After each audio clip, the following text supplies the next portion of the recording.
മകനും ഓഫീസാണ്. അല്ല, ഒറ്റയടിക്ക് പോകണോ? അങ്ങനെയാണ്. ഓ, ഫാൻസ് അവിടെ തുറക്കം കിട്ടുന്നില്ല. ഹായ്, ഞാൻ ആസിഫ്. ഡിസൈൻ ഒരു കരിയറായിട്ട് എടുക്കണം എന്നായിരുന്നു ആദ്യ ആഗ്രഹം. അപ്പോൾ ഞാൻ എൻ്റെ സ്വന്തം മൊബൈലിലായിരുന്നു ആദ്യമൊക്കെ ഡിസൈൻ ചെയ്ത് പഠിച്ചിരുന്നത്. പക്ഷേ അന്നൊക്കെ എന്താ വെച്ചാൽ ഓരോ ലിമിറ്റേഷൻസ് ഉണ്ടായിരുന്നു ഓരോ വർക്ക് ചെയ്യുമ്പോൾ. വേറെ പലയിടത്തുനിന്ന് ഓരോ വർക്ക് കാണുമ്പം അതെങ്ങനെ ചെയ്യുമെന്നൊക്കെ വളരെ ഡൗട്ട് അടിക്കുകയായിരുന്നു. അങ്ങനെ ഞാൻ ഒരു ഇൻസ്റ്റിറ്റ്യൂട്ടിൽ പോയി ചേർന്നു. അവിടെ 2 മണിക്കൂറായിരുന്നു ക്ലാസ് ഉണ്ടായിരുന്നത് ഡെയിലി. അങ്ങനെ ഞാനൊരു ബിഗിന്നർ ആയതുകൊണ്ട് തന്നെ അതിക്ക് ഒട്ടും സൂട്ടായിരുന്നില്ല. എനിക്ക് അതിൽ നിന്നൊന്നും പഠിക്കാനും കഴിഞ്ഞില്ല. പിന്നെ ആ കോഴ്സ് കഴിഞ്ഞപ്പോഴും അത്യാവശ്യം ബേസിക്കൽ കാര്യങ്ങൾ ഒക്കെയാണ്.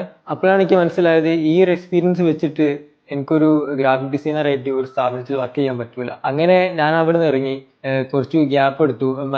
വേറെ കുറെ ജോബിനൊക്കെ പോയി. അങ്ങനെ ഈ ബേസിക് വെച്ച് മാത്രം ഇത് മുന്നോട്ട് പോകാൻ പറ്റില്ല എനിക്ക് തോന്നി. അങ്ങനെ ഞാൻ അവിടെ നിന്ന് ഇറങ്ങി ഇതുമായിട്ട് ബന്ധമില്ലാത്ത അഥവാ ഡിസൈനായിട്ട് ബന്ധമില്ലാത്ത വേറെ കുറെ ജോലിക്ക് ഞാൻ പോയി. ഞാൻ പിന്നെയും ഡിസൈനിലേക്ക് എങ്ങനെ വന്നു ചോദിച്ചാൽ ഈ ഡിസൈൻ തന്നെ ഒരു കരിയറായിട്ട് വേണമെന്ന് എനിക്ക് നിർബന്ധം ഉണ്ടായിരുന്നു. അതിൽ നിന്ന് ഇൻകം ജനറേറ്റ് ചെയ്യുക, അതിൽ തന്നെ മുന്നോട്ട് പോകാനായിരുന്നു എൻ്റെ ഒരു ആഗ്രഹം. അങ്ങനെ ഞാൻ പിന്നെ റിസർച്ച് ചെയ്യാൻ തുടങ്ങി. എനിക്ക് വീണ്ടും കിട്ടുന്നത് ഈ 2 മണിക്കൂർ ക്ലാസ് പ്രൊവൈഡ് ചെയ്യുന്ന ഇൻസ്റ്റിറ്റ്യൂട്ടിലാണ്. അപ്പോൾ എനിക്ക് അതിലൊന്നും പോകാൻ ഒരിക്കലും താല്പര്യമില്ല. കാരണം ഓൾറെഡി ഞാൻ ടൂൾസൊക്കെ പഠിച്ചതാണ്. എനിക്ക് ഇനി അപ്സ്കിൽ ചെയ്യണമെന്നുണ്ട്. നല്ലൊരു പ്രൊഫഷണലായിട്ട് ഡിസൈൻ ചെയ്യണമെന്നുണ്ട്.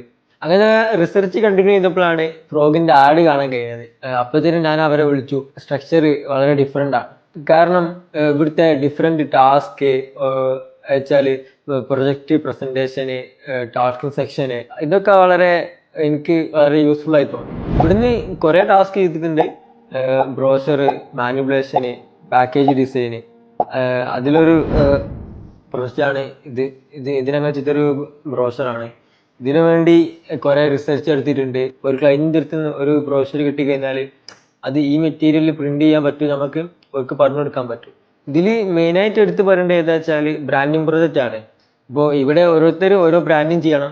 ഞാനെടുത്തത് ഒരു ഫുട്ബോൾ അക്കാദമിയാണ്. അപ്പോൾ ഇതിലെന്തൊക്കെ വരിക വെച്ചാൽ കളേഴ്സ്, പാറ്റേൺസ്, ടൈപ്പോഗ്രഫി, പിന്നെ മെയിനായിട്ട് ലോഗോ. അപ്പോൾ ഇതൊക്കെ പ്ലേസ് ചെയ്തതിന് ശേഷം ഒരു ബ്രാൻഡിനെ എങ്ങനെ മുന്നോട്ട് കൊണ്ടുപോകുന്ന എനിക്ക് മനസ്സിലായി. പക്ഷേ ഇവിടുത്തെ ബ്രാൻഡിങ് പ്രൊജക്റ്റ് മെന്റേഴ്സിൻ്റെ ഒപ്പം ചെയ്തതിന് ശേഷം മനസ്സിലായത് ഓരോ എലമെന്റ്സ് നമ്മൾ പ്ലേസ് ചെയ്യുമ്പോഴും അതിനൊക്കെ ഓരോ പാറ്റേൺസ് ഉണ്ട്. അപ്പോൾ 5 മാസത്തെ കോഴ്സിന് ശേഷം ഞാൻ ഫ്രോഗ് സ്കൂളിൽ തന്നെ ഇന്റേൺഷിപ്പിന് കയറി. അപ്പോൾ ഇന്റേൺ ചെയ്തുകൊണ്ടിരിക്കുമ്പോൾ തന്നെ ഞാൻ കുറച്ച് ഇന്റർവ്യൂ ഒക്കെ അറ്റൻഡ് ചെയ്തു. അങ്ങനെ കാലിക്കറ്റ് ഹൈലൈറ്റ് മാളിലെ ബിസിനസ് പാർക്കിൽ റിഫോം ഏരിയയിൽ എനിക്ക് ജോയിൻ ചെയ്യാൻ കഴിയും.